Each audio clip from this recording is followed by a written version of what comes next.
get a fresh one, man. Levels up? Was that too high? You good? Anyway, motherfucker, what's up with it, man? This your motherfucking player partner, Vito, man. Spit your game, talk your shit, man. What's good, my G? My Yes, co-host? sir. Chef KG in the building. You know how we do it. Talk to him, man. Talk to him, man. R.I.P. Beat King, bro. You Okay, know what that's I'm how we saying? starting. That's how we starting it off, like that. Starting it off straight like that, man. All right, no He doubt, had man. he had some ties to the loot, man. So it was pretty nice to Yo, see that. You hey, know, you know what? Before we get into those ties to the Lou, man, let's just do a 5 second moment of silence for B King, man. no R.I.P. problem. man, a real entrepreneur in this thing, and we're gonna get more into his craft in a second, but let's just do 5 seconds, man. Moment of silence.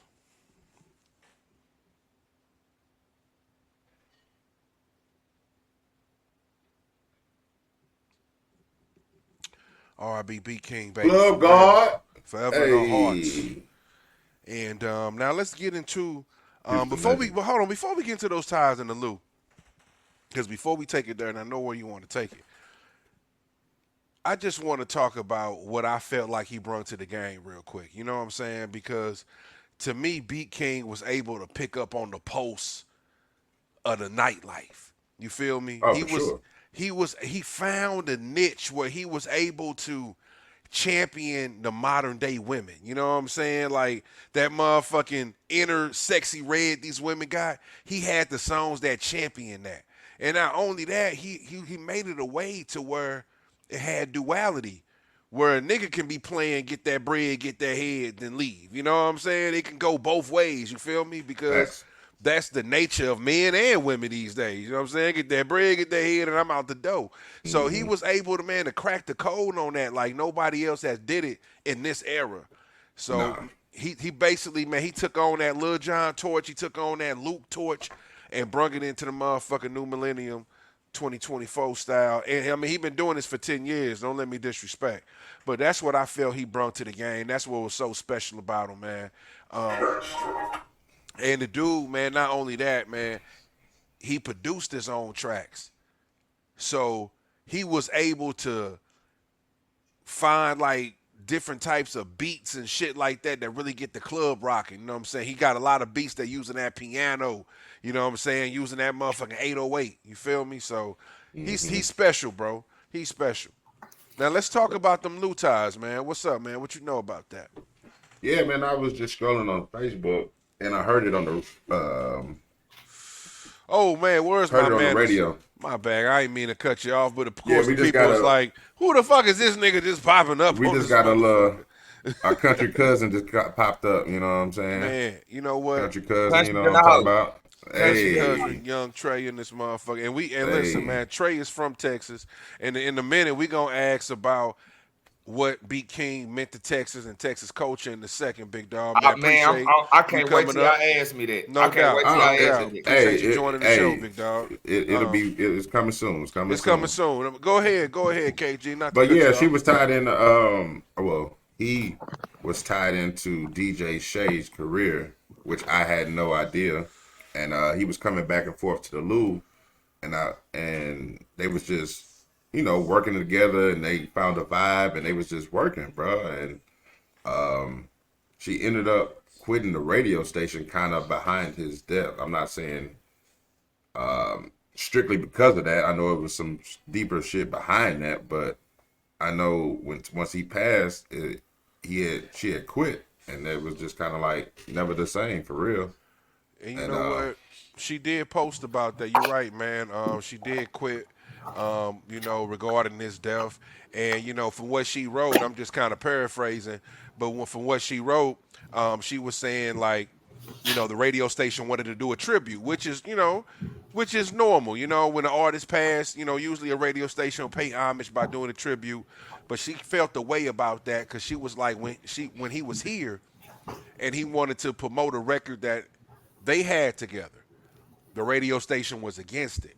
You know what I'm saying? And this man, he was about to travel on his own dime, come down here, do everything, but just wanted to promote it through the radio. But And see, my and and, whole and well, hold on real quick. Let me just and I mean that's hella shady when you got somebody working for the radio station I think that's the least you can do is maybe give them 20 minutes just to go ahead and drop their latest single. You know what I'm saying? Especially when you got a legend in the building like B King want to promote it for Mm-hmm. free. You know what I'm saying? Just off the love. You know what I'm saying? So, I mean, I don't know what's going on behind those inner workings, but it definitely seemed like some hate, especially like we've seen big stars make it from being radio personalities. You know what I'm saying? Oh, for Ludacris sure. being one. You know what I'm saying? And Yeah. his radio station supported his career, so you can see what can happen if you got the right people behind you, man. But oh shit, Trey done left, but I'm right here. oh well shit. All right, well no, he right there, but but yeah, matter of fact, bro, I want you to go ahead and just walk us through, man, B King and man, and I mean, just what you know about the man. man, actually, if you look if you go to YouTube right now, you put Swag Kings live in Houston, you'll see at the time that what I'm saying, nigga had a couple of songs on the radio. You know what I'm saying that we actually came in the game with B King. You know what I'm saying? I Mm, went to college at Prairie View A&M University, and I stayed in these apartments called Dooley Apartments that was on Dooley Street, and he kicked it with a dude downstairs from me named Tony B. And I used to go downstairs and kick it with you. Matter of fact, he wrote Hammer, this song called Hammer. That was like one of his first songs. Lil T John hit the flow. He made that in the bathroom downstairs from my apartment. mm, You know Mm. what I'm saying? fire, fire. No, you know what I'm saying? Like Justin was a cool dude. I ain't gonna bullshit you. Like, but he stayed persistent. And one thing, two things for sure, bro. Say, my nigga, regardless of how people felt, because at the time that B King first came out, it wasn't considered culturally Houston music, the type of music he was putting out. That was Oh, more for real? Okay. yeah. I'm gonna keep it all the way a buck. They looked at his music as more of a Dallas influence with the whole D-Town boogie and that whole Mm. idea. You know what I'm saying? So he was doing a more music that was more relatable to a Dallas, Texas audience. You Well, know let what me I'm ask you this real quick, since you went there with it, is it fair to say that I don't know, but do you think he has somewhat of a New Orleans influence too? saying? No, but see, you got to go to Houston. But yeah, yes and no.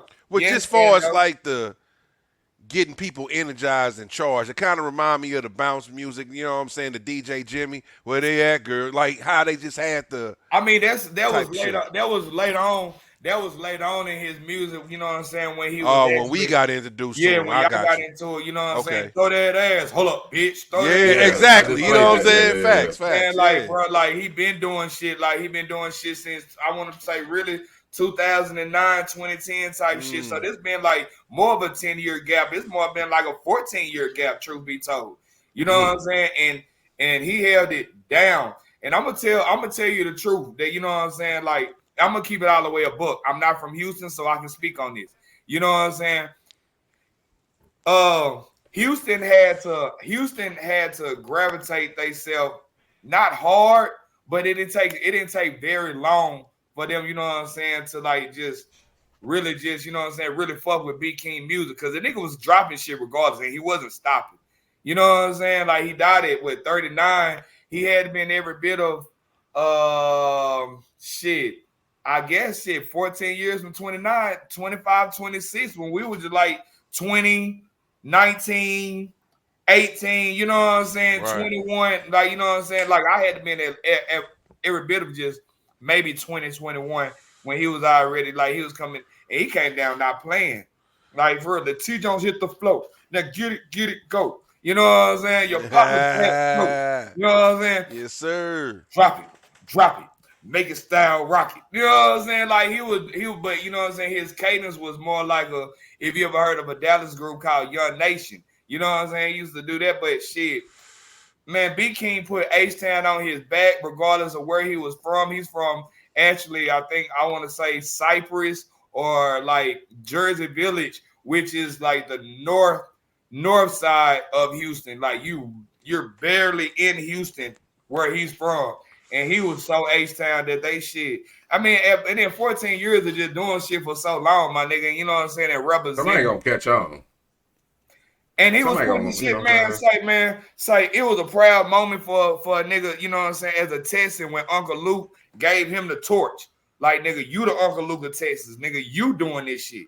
You know what? And Mm-hmm. that's crazy. I was just saying before you popped on, I was just saying like how he in the same vein as an Uncle Luke, Lil Jon, and how he was able to Mm-hmm. find the pulse of today's club music. You know what I'm Yeah. saying? He was able to find a way to champion women and also make some shit the niggas can jam to as well. You know what I'm saying? You know, Man, so he made what you call gangster strip club music. okay, talk about it. You Talk see what about it. I'm saying? Talk about that. He made gangster strip out his beats. Nigga, you could damn near beat a nigga up on them hoes, but at the That's what same I'm time, saying. you know what I'm Facts. saying? But them girls was shaking that ass just as Hey, hard as you want to beat a nigga woo. up. I mean, Mm-hmm. listen, bro. I just saw, footage of his last concert before he passed, and bruh, he pretty much let the crowd say the whole. All the women was saying the whole lyrics. He ain't even had to say nothing. He just chimed in, and the bitch motherfuckers just saying the Hey, rest of the shit. Like, yeah, Paramount he was. He was. Studios need That's to pay crazy. his estate. Paramount Studios need to pay his estate. If you look, you remember the show called The Game, where Paramount had bought that TV show and revamped that show with another game on the Paramount TV. And if you remember, Tasha Mack kept on saying about that life. Come on, my nigga, B King made that shit. You ain't about that life, ho. You know what I'm saying? Like real talk, like shit Mm. that he was putting out there, like you know what I'm saying? Like he made that throw that ass. Hold up, bitch. He came to Prairie View. We used to say that all the time. That was just a slogan. Two Chains had came and performed for our homecoming, and we were saying that shit. And I remember because I was looking at B King when we was in the audience as Two Chains was performing, and everybody was like, "Throw that ass, hold up, throw that ass, throw that ass," and then they kept on listening to that hoe. And then a couple of years later, him and DJ Chose dropped that "Throw That Ass," and it was a classic, bro. Okay. Everything he did was a hit, bro. He was a cool guy, bro. He was real. He really didn't meet a grown man as comical, as goofy, but yet as business minded and understanding of the game, like a guy like that, bro. Like he was really something That's special, bro. super dope, bro. And that's super dope. You get to cherish those memories of, what I'm saying, those personal memories like Yeah. that. That's super dope, He man. And shouted me out in a song. It's called Tony B. If you with PV, hit up Tony B. With my nigga Swacking Trey. We gonna bust her down the train. Choo choo. You okay, know what I'm okay. saying? Mm. That's Like, fire. That's yeah, fire. bro. That was like That's fire. Justin was my dog, bro. You know what I'm saying? And you were speaking on his girlfriend. And see, the whole deal with that is, and when you talking about Texas, one thing and even within his death, because Texas play stars, they don't make them. If you understand that concept, Texas radio play stars, they don't make them. She is associated with his legacy, but she is not his legacy. We can play B King all day. You can even play a song. That song I keep singing. You ain't about that life, ho. R.I.P. R.I.P. is a famous MC in Houston, Texas. Mm. So you know what I'm saying. So they made that money together. A new song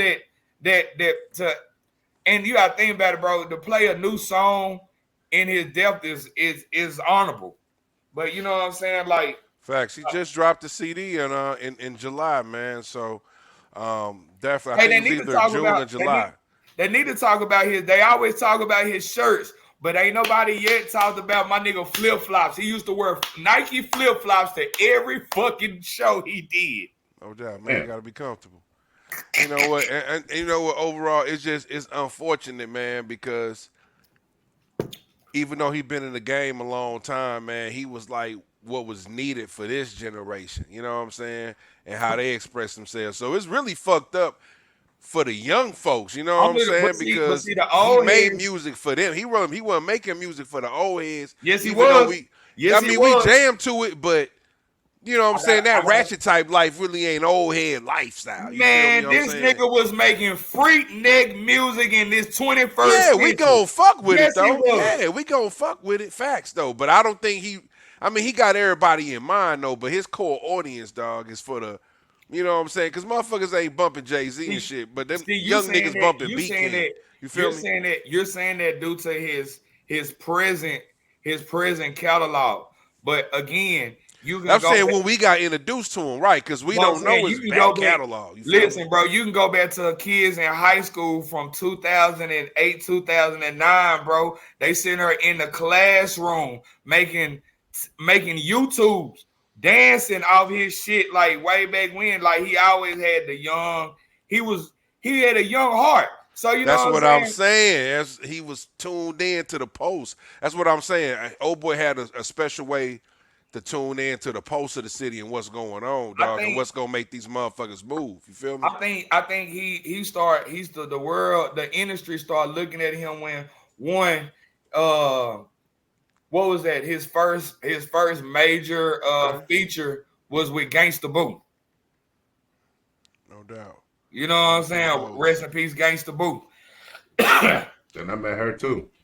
You see what I'm No saying? doubt. Like No that was one doubt. of his first, you know what I'm saying, major, you know what I'm saying, like features was Gangsta Boo. Okay. They hit that hoe. Then after that, he had that song with Two Chains and another person, but that hoe took off. Then it was Ludacris. With Ludacris when he did that, you know what I'm saying? When he did that, he remade that. He remade that Sir Miss a Lot. You know what I'm saying? I like Big Bustin', I can't a lot. Like he did that same concept and put it on the video, and did like that Pussy Poppin'. He remade Pussy Poppin' with Ludacris. Okay. Not What yeah. song was Okay. what song was that when he shouted you out? It's called Tony B. Let me see if I can find it. It's All called right. Tony B. Well, bet, man. You know, like I say, man, unfortunate, bro. You know what I'm saying? R.I.P. the Beat King, man. You know what I mean? A nigga left a legend Um, though. yeah, he That left a nigga left a legend. legend. You know, the good thing I like, man, he's 100% independent. So all them streams, all them royalties gonna go straight to him, man. So and his family are in his estate, man. So you know, I know he left two, you know what I'm saying, young daughters behind. So you know, And I'm pretty H Town, good. He don't Houston, the he type got of him, man. city, Houston, the type of city that they gonna play his shit forever. No Just think doubt. about how long, you know what I'm saying, Fat Pat been gone, and all these other H Town legends, and they play them every day. Every day. You're gonna hear Ghetto Dreams in Houston every day. Right. He gonna be a part of the fabric and the fiber of Texas, Houston, down south forever. You know what I'm saying? The same way, you know, the clubs in St. Louis still play Mr. Big. You know what I'm saying? They still gonna play, you know, take that shit to trial. You know, Beat King is gonna be played in clubs, dog, as long as clubs still popping, long as strip clubs still got motherfucking bricks and walls to hold them up. You're gonna hear Beat King being played